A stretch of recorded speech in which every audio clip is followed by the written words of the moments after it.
Shalom Ouvracha mes amis, le Mashiach est censé venir vendredi. Amen. Mais même, je rigole pas. Mais même, le Mashiach est censé venir vendredi. Je vais me dire, mais Rav, vous abusez un petit peu là d'être aussi... Voyant.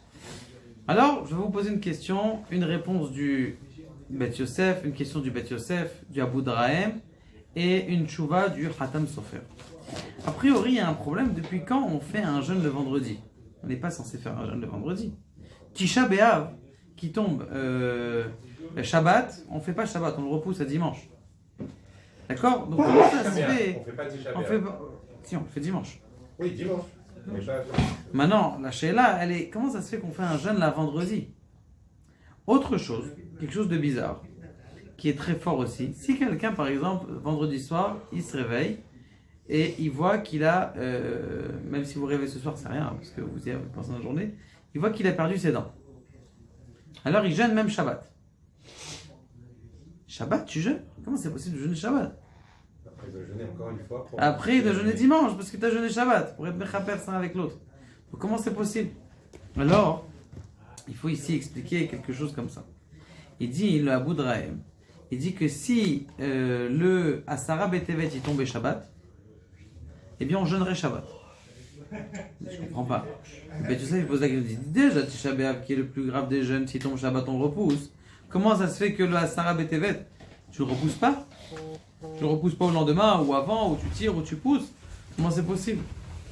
Alors il répond ici, le Khatam Sofer, à quelque chose d'extraordinaire.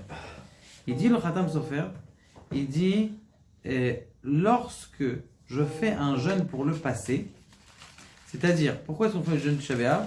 Parce que il s'est cassé, il s'est détruit dans le Beth Amikdash dans le passé. Dans ce cas-là, parce qu'il s'est détruit dans le passé, alors c'est un jeûne que je fais pour ce qui s'est passé dans le passé, ce qu'il y a eu. Maintenant, qu'est-ce qui s'est passé là-bas? À Sarah Betevet, c'était la première brèche. C'était la première brèche qu'il y a eu, et cette brèche qu'il y a eu, elle va se finir à Tisha B'Av, Sarah Betevet, Shiva Asar Betamuz et Tisha B'Av. Maintenant, le Inyan, il est comme ça. Il est que, pourquoi est-ce qu'on fait ce jeûne? On ne fait pas ce jeûne pour ce qui s'est passé dans le passé. Il dit le Khatam Sofer que quand est-ce qu'on va décider est-ce que le Mashiach va venir cette année ou pas? C'est le Asara Betevet. Parce que il répond en même temps comment ça se fait que on jeûne Shabbat pour un Ta'ani, pour un jeûne de quelqu'un qui a rêvé un Sefer Torah ou ses dents qui sont tombées. Pourquoi? Il dit parce que ça c'est des jeûnes qui sont pour le futur. Un jeûne qui est pour le futur, si ça tombe Shabbat, je dois jeûner même Shabbat. Donc, le jeûne de Asara Betevet, s'il tomberait Shabbat, ça ne peut pas arriver.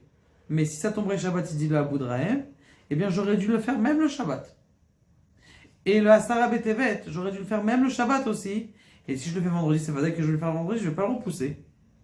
Parce que je vais rentrer dans le Ta'anit alors que dans le Shabbat alors que je suis en train de jeûner. Une fois tous les. Ça arrive une fois, ça arrive tous en temps. On n'en a pas eu il n'y a pas longtemps, 4-5 ans je crois. Il y a eu vendredi Sarah Betevet. C'est sympa, t'arrives vraiment. De toute façon, comme je vous ai dit hier, les Anshe Maaseh, les gens chassidim, tous les vendredis ils jeûnent, comme ça quand ils arrivent Shabbat, ils mangent avec appétit et pas ils cherchent un coin dans l'estomac pour manger. Donc maintenant, en vérité, il dit le Khatam Sofer quelque chose d'extraordinaire. Il dit on va décider le Asara Betevet, est-ce que le Mashiach il va venir cette année? C'est là qu'on décide. Et c'est pour ça que c'est un grand jeûne, c'est pour ça que même si ça tomberait Shabbat, eh bien on doit annuler le Shabbat, parce que c'est un jeûne comme le Ta'anit Chalom, qui est pour le futur. Parce que quand est-ce que ça va t'arriver? Qu'est-ce que ça veut dire quand quelqu'un il voit que ses joues elles tombent ou ses dents elles tombent? Ça veut dire que dans le futur, il va avoir.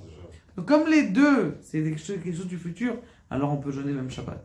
Et c'est pour ça qu'on fait vendredi le Ta'anit. Parce qu'en vérité, c'est là qu'on prie pour le futur. Et c'est nous qu'on doit faire. Maintenant, j'ai une autre parenthèse, vous savez. Avant Chahet, toujours il donne une date. Je vois, ça c'est bon, là c'est bon, là c'est bon. Selon mes calculs, c'est là. A priori, c'est des vraies dates. C'est des vraies dates. Et là-bas, c'est qu'il y en a un rigolo qui a voulu se kiffer ce soir-là, il a fait une grosse avéra. Et ça, la date, elle a été repoussée. Mais Béhémet, c'est des dates qui sont potentiellement, qui sont là. Et si on fait bien tchouva et qu'on arrive à être mechaper, les autres lourdeaux là qui font des avérotes plus grosses que les mitzvot que ce qu'on fait, alors ça peut tenir la balance, c'est que le Mashiach Bezrat Hashem, il vient à la date où on a prévu.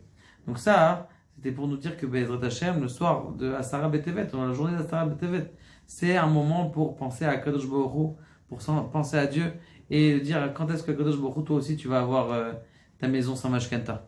Baruch Adonai, Amen.